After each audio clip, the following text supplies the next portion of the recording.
कैसा लग रहा है, क्या कुछ उत्साह है भारतीय जनता पार्टी? मैं ऐसे कहना चाहती हूँ कि पूरा कायनात ने निर्णय कर लिया है, पूरा कुदरत ने निर्णय कर लिया है, प्रकृति ने निर्णय कर लिया है कि हमारे मोदी जी ही तीसरी बार प्रधानमंत्री बनेंगे। चाहे कितने भी विरोधी शक्ति अपना अपना कितने भी चाल चले होंगे, लेकिन इसका कोई फायदा नरेंद्र मोदी जी पर असर नहीं पड़ेगा। बस इनके नेतृत्व में एनडीए के संगठन के साथ ऐसे उज्जवल भारत जिसका उन्होंने चाहा था हमारा प्रधानमंत्री जी, उनके नेतृत्व में ये होकर ही रहेगा। ऐसा भविष्य होगा कि भारत का कि हम आर्थिक स्तर पे भी अव्वल होके दिखाएंगे।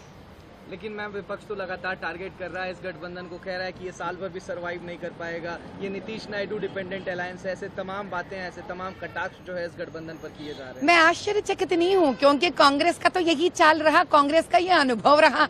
तजुर्बेदार है कांग्रेस वाले, संगठन में गठबंधन में उनका तजुर्बा है ना कि वो कभी टिक नहीं पाए, तो ये सी तो बात करेंगे ना। वो क्या बात, कोई क्या बात करेंगे? जो जीवन में जिस अनुभव किसी ने देखा है वही अनुभव तो लोग बात करेंगे। कांग्रेस का यही अनुभव रहा कि गठबंधन में टूटना ही उन्होंने देखा है, तो उसी उम्मीद करेंगे।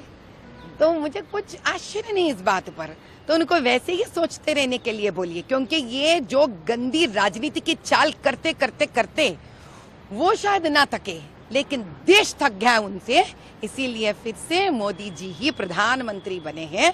ऐसे कहते कहते कहते ये निकल भी जाएंगे, क्योंकि अब की बार ये 5 सालों में उनको समझ में आ जाएगा कि लाखों कोशिश करने पर भी वो कामयाब न हो गए, क्योंकि मुद्दे लाख सोचे तो क्या होगा, वही होगा जो खुदायम मंजूर होगा। मैं मोदी 3.0 कैबिनेट कैसी होगी उसकी झलक भी आज देखने को मिली उस टी ब्रेक में जो कार्यकारी प्रधानमंत्री नरेंद्र मोदी जी ने ऑर्गेनाइज की थी। किस तरीके से आप देखती हैं? उसमें युवा प्रतिनिधित्व भी है, महिलाओं को भी जगह दिया गया है, तमाम जातियों को भी उसमें कहीं ना कहीं तवज्जो दिया गया है, तो उसको किस तरीके से देखते? मोदी जी ने सोच कर मोती और हीरों को चुने हैं। मोदी जी ने सोच विचार कर कर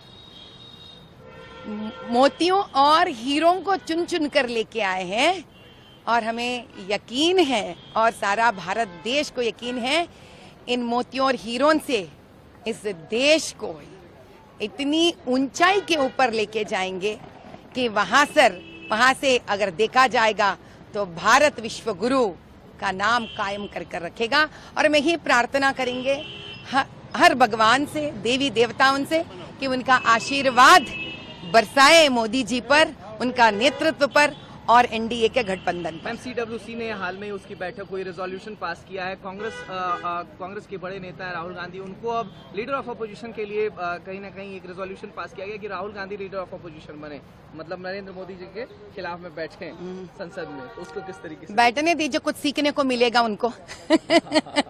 पुण्य की बात है भैया।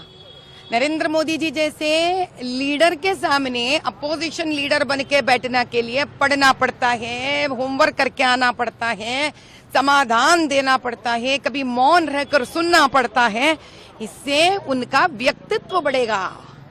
तो चलिए, भगवान ने इतना तो उन पर दया कर दी है कि वो प्रधानमंत्री मोदी जी के आमने सामने बैठने का तो पुण्य किया है उन्होंने। Thank you so much ma'am, बहुत शुभकामनाएं।